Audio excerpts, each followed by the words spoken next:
আমরা যখন কোনো কিছু একটা রান্না করি নারকেল কোড়া দিই।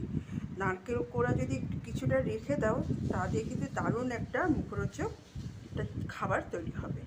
তা এর আগেও আমি তোমাদের দেখিয়েছি, তবে আমি রেসিপিটা এইভাবে আমি দেখাইনি, আজকে দেখিয়ে দিচ্ছি। দেখো, আমি যেহেতু আজকে নারকেল কোড়া দিয়ে রান্না করেছি তাই কিছুটা নারকেল রেখে দিয়েছি। তা এর মধ্যে আমি কি কি দিয়েছি বলে দিচ্ছি।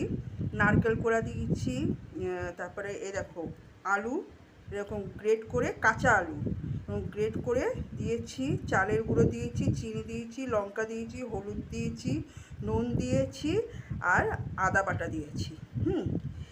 আর এর মধ্যে চালের গুঁড়োও দিয়েছি। চালের গুঁড়োটাকে আমি বলেছি কী জানি না। আর পোস্ত দিয়েছি।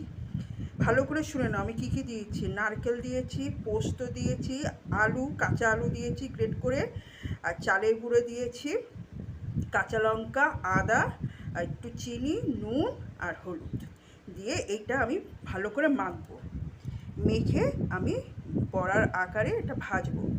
এই জিনিসটা, এই বড়া ভাজাটা তোমরা যদি শুধু যদি খাও না, তোমার বারবার খেতে ইচ্ছা করবে। মনে হবে যে যখনই নারকেল থাকবে তখনই মনে হবে যে এই বড়াটা করে খাই।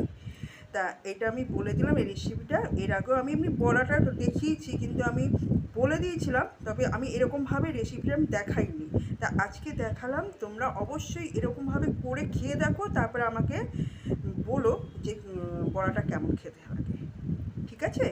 তা তোমরা একটু ভালো করে শুনে নেবে। আমি ভিডিওতে বলে দিয়েছি কী কী এর মধ্যে আমি দিয়েছি। তারপরে তোমাদের বড়াটা আমি ভেজে দেখাচ্ছি। এইভাবে ছোটো ছোটো, খুব একটা বড় করবে না, মিডিয়াম সাইজে ভাজতে পারো। তবে এটা হচ্ছে যার যার যেরকম ইচ্ছা হবে সেরকমভাবেই তোমরা সাইজে ভাজতে পারো। তবে আমি একটু মিডিয়াম সাইজে ভাজি, বেশি ছোট করি না, বেশি বড়ও করি না। এরকমভাবে আমি সর্ষের তেল দিয়ে ভাজছি।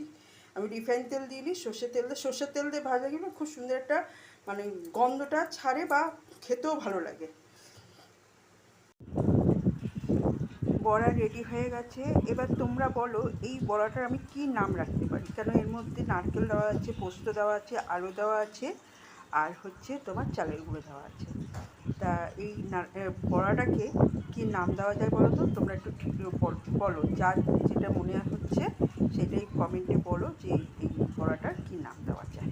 আমরা তো অনেক সময় বলি পোস্তর বড়া, তারপরে নারকেলের বড়া, অনেক কিছু আমরা বলি, যেটা যাবে, মোচার বড়া, যেটা দিয়ে আমরা যেই বড়াটা বানাই সেটার নাম আমরা উল্লেখ করি। কিন্তু এখানে তো অনেকগুলো মিক্সড আছে, যার জন্যে এটা কী নাম দেওয়া যায় তোমরা অবশ্যই জানো। তবে এই যে যা যা দেওয়া আছে এর মধ্যেও কিছু কিছু জিনিস বাদ দিয়ে কিন্তু আবার আনন্দ নাড়ুও তৈরি করা হয়, তাই তো?